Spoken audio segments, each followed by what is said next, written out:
प्यारे बच्चों, शुभाशीष।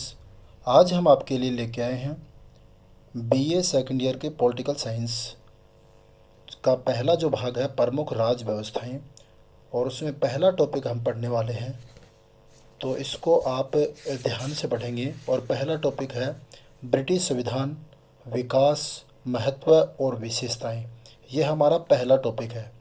लॉकडाउन के बाद जैसे ही पढ़ाई बाधित हुई, उसको ध्यान में रखते हुए और मैं आपके लिए एक बहुत ही शानदार वीडियो ये बना रहा हूँ। तो आप इसको पूरे अच्छे से पढ़िए। तो देखिए, हम पढ़ेंगे जो ब्रिटेन है, जिसको ग्रेट ब्रिटेन भी कहा जाता है। तो इसका पूर्ण नाम जो है उत्तरी आयरलैंड का संयुक्त राज्य, इसका पूरा नाम है। वेल्स और स्कॉटलैंड भी इसमें सम्मिलित हैं। पहले ये पृथक थे, लेकिन वर्तमान में ये शामिल हैं, यानी वेल्स और स्कॉटलैंड।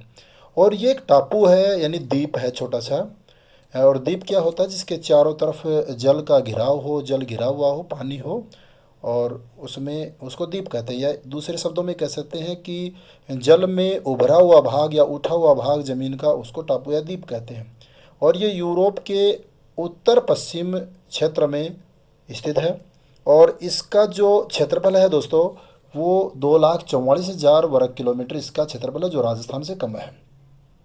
और इसकी जो जनसंख्या है वो है 6,50,00,000 जनसंख्या भी राजस्थान से इसकी कमी है।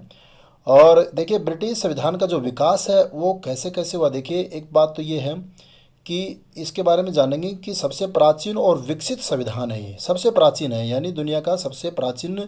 अगर ये आ जाए लिखित संविधान सबसे प्राचीन, तो अमेरिका करेंगे। लेकिन कुछ भी वर्ड नहीं दे, केवल प्राचीन संविधान के बारे में पूछे तो हमें ब्रिटेन का नाम देना है। ब्रिटेन या इंग्लैंड एक ही बात है।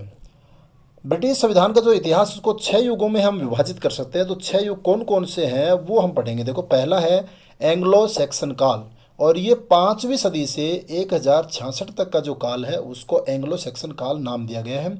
और इस काल में देखिए 2 प्रमुख संस्थाएं थी। एक तो थी नियंत्रित राजपद और स्थानीय स्वशासन। नियंत्रित राजपद यानी राजा का जो पद था, वो नियंत्रित का मतलब ये है उस पर नियंत्रण था, यानी वो निरंकुश नहीं था। राजा की शक्ति यानी नियंत्रण में थी।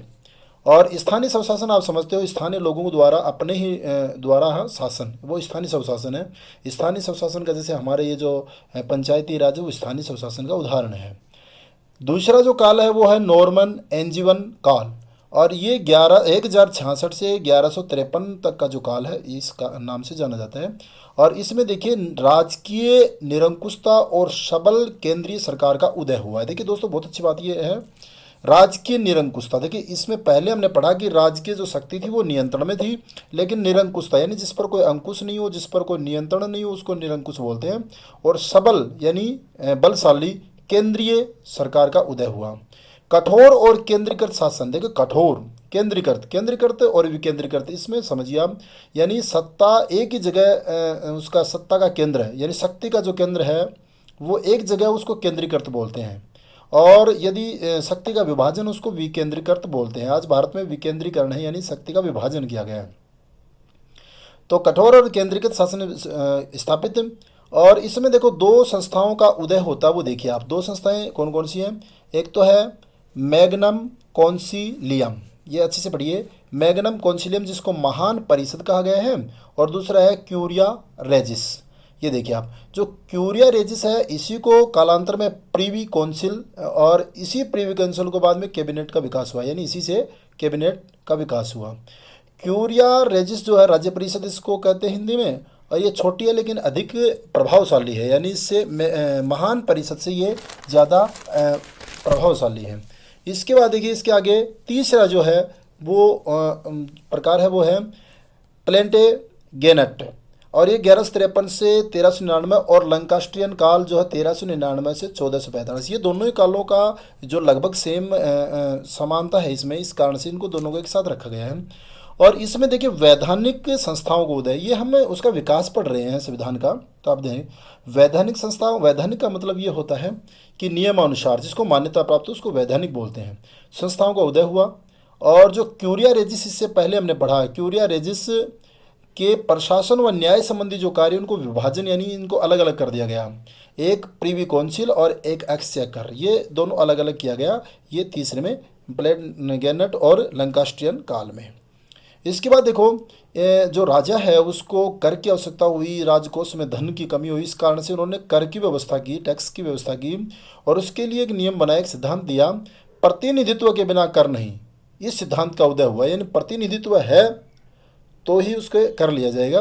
तो इस तरह से प्रतिनिधित्व के बिना कर नहीं सिद्धांत का उदय जो है वो भी तीसरे चरण में हुआ है। अब इसी कालखंड में देखिए मैग्ना कार्टा या वर्त अधिकार पत्र, ये हम पढ़ेंगे। तो मैग्ना कार्टा अपने भारतीय संविधान में जो मूल अधिकार उसको मैग्ना कार्टा कहा जाता है, यानी अधिकार पत्र है। ये कब की बात देखिए, इसमें पढ़ेंगे हम 15 जून 1215 को अधिकार पत्र पर हस्ताक्षर किए गए। देखिए इसमें एक बात आती है, जो राजा था वो निरंकुश होता गया और उसके अत्याचार बढ़ते गए, तो जनता ने उसके विद्रोह कर दिया और उसको विवश किया अधिकार पत्र पर साइन करने, यानी हमें भी अधिकार दो, ये याद रखिए। इससे क्या हुआ, सामंत वर्ग का जो अधिकार थे, यानी कुछ लोगों को ही जो उच्च वर्ग के लोग थे उन्हीं को अधिकार था, वो अधिकार अब सामान्य जनता को भी मिलने लगी, यानी अधिकारों की मांग थी मैग्ना कार्टा के, अधिकारों की मांग। तो इस तरह से सामान्य जनता को मिलने लगे। मैग्ना कार्टा ने राजा की जो निरंकुशता उसको अंत किया। देखिए जब अधिकार मिलेंगे तो निश्चित रूप से जो निरंकुशता है जो उसका अंत होगा और एक मर्यादित राजतंत्र और विधि के शासन की स्थापना हुई। तो इसमें मर्यादित राजतंत्र यानी कि मर्यादा में रह करके, और विधि का मतलब है कानून, यानी कानून के शासन की स्थापना हुई। अब इसमें देखिए आप, ये तो हुआ मैग्ना कार्टा। अब पार्लियामेंट का उदय, यानी धीरे धीरे क्या हम उस ओर बढ़ रहे हैं, यानी आज का जो संविधान है उस संविधान की ओर हम बढ़ रहे हैं। अब इसी दौरान पार्लियामेंट का उदय हुआ। पार्लियामेंट हम संसद को कहते हैं। तो देखिए 1262 में साइमन डी माउंटफोर्ड ने पार्लियामेंट की बैठक बुलाई, यानी 1262 में पार्लियामेंट की बैठक बुलाई, लेकिन उस दौरान ऐसा कुछ हो नहीं सका। इसका जो उदय है पार्लियामेंट का उदय वो 1295 में माना जाता है, यानी 62 में बैठक जरूर बुलाई लेकिन कोई कार्य नहीं हो सका। ये अब देखिए। अब चौथा जो काल है वो है ट्यूडर काल।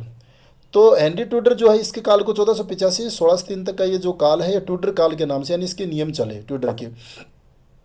इसमें देखिए क्या होता है, इससे पहले हमने पढ़ा कि राजा जो है उसकी शक्तियों जो निरंकुश शक्तियाँ थी उस पर अंकुश लगा, लेकिन अब देखो पुनः कठोर राजतंत्र की स्थापना, यानी पुनः जो है वह कठोर राजतंत्र की, यानी राजा जो है वो पावरफुल हो गया लेकिन जनता के हित में रहा, शासन जो है वो जनता के हित में रहा।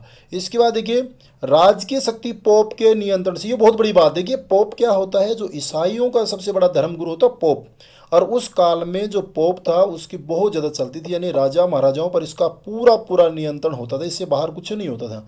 लेकिन यहाँ क्या राजकीय शक्ति पोप के नियंत्रण से, यानी जो सरकारी शक्तियाँ थी वो पोप के नियंत्रण में अब नहीं रही, राजा के नियंत्रण में आ गई, यानी राजा राजतंत्र की स्थापना कठोर हो गई। इसके बाद देखो पांचवा है स्टुअर्ट काल। ये 1603 से 1714 ईस्वी का जो काल है इसको स्टुअर्ट काल कहते हैं।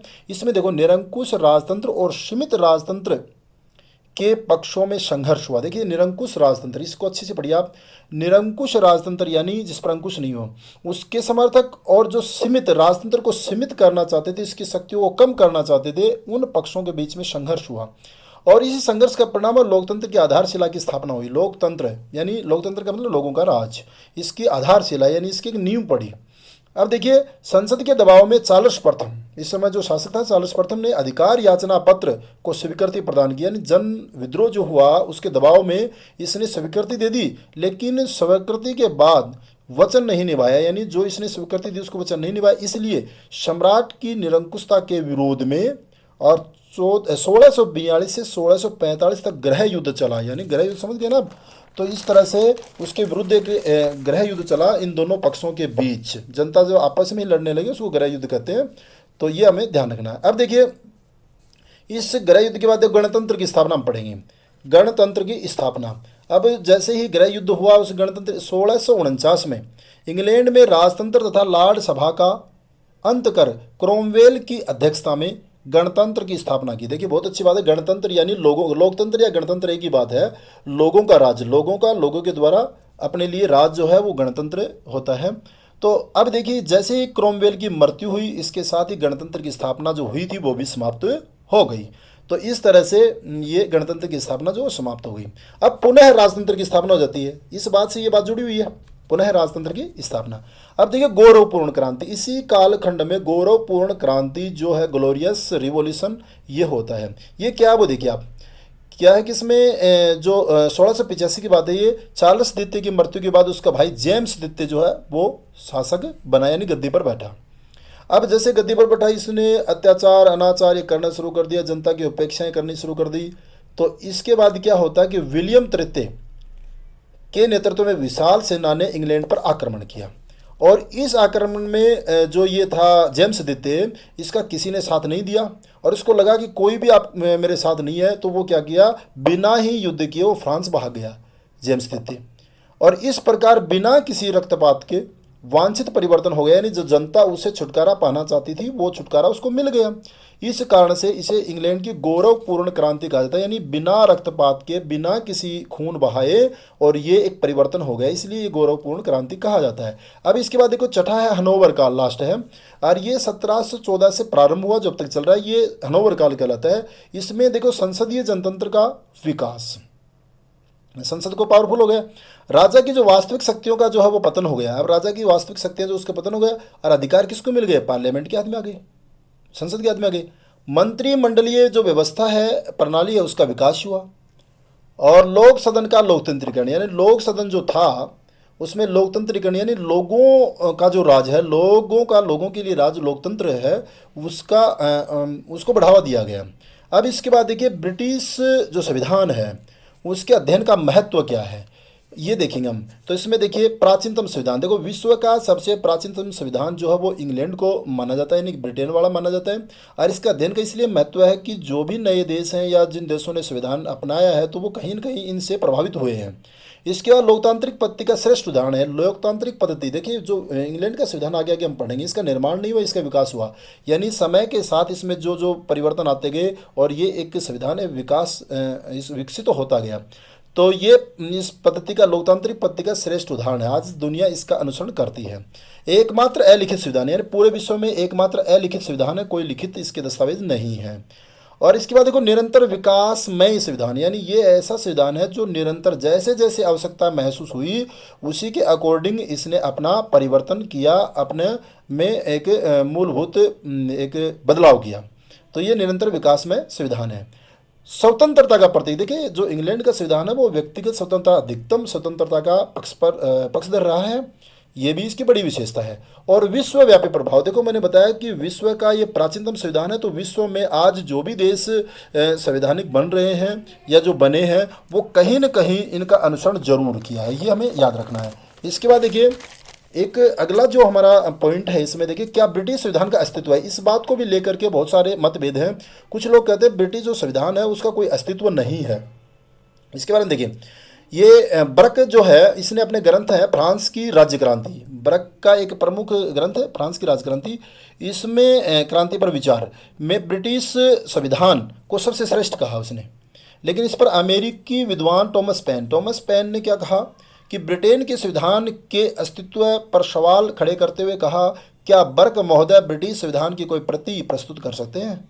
यदि नहीं तो हम इस निष्कर्ष पर पहुंचते हैं कि ब्रिटिश संविधान का अस्तित्व न तो कभी था और न है। यानी कहने का मतलब लिखित संविधान नहीं है, इसलिए कह रहा है कि इसका कोई अस्तित्व नहीं है। यदि अस्तित्व है तो मुझे कोई प्रति भेंट करके दिखाओ कि इसमें लिखा हुआ है। तो इस तरह से इसने सवाल उठाए हैं। अब इसके पीछे तर्क देखो क्या दिए हैं। पहला तर्क है ब्रिटिश संविधान न तो किसी संविधान सभा का परिणाम है और न ही लेखबद्ध, यानी न तो संविधान सभा द्वारा इसका निर्माण हुआ है। मैंने पहले कहा कि इसका निर्माण नहीं हुआ, इसका विकास हुआ है, यानी समय पर जैसे जैसे जरूरत पड़ी और इस तरह से इसमें संशोधन होता रहा। और परिणाम, और न ये लेखबद्ध, यानी ये न लिखा हुआ है न ये संविधान सभा द्वारा निर्माण किया गया है। तो इस तरह से ये इसका अस्तित्व नहीं है, यानी जो अस्तित्व नहीं है उनका ये तर्क है। ब्रिटिश संविधान का लचीलापन, यानी ये कह रहे हैं कि लचीलापन यानी कोई भी संविधान है उसमें परिवर्तन के लिए एक नियमानुकूल कुछ होना जरूरी है, नियम जरूरी है उसके लिए। तो ऐसा कोई नियम नहीं है, इसलिए कह रहा है कि इसका लचीलापन जो है वो भी इसके अस्तित्व पर सवाल खड़े करता है। अगला है इसमें संवैधानिक कानून या आधारभूत नियमों का अभाव, यानी जो आधारभूत नियम होने चाहिए वो नियमों का अभाव है।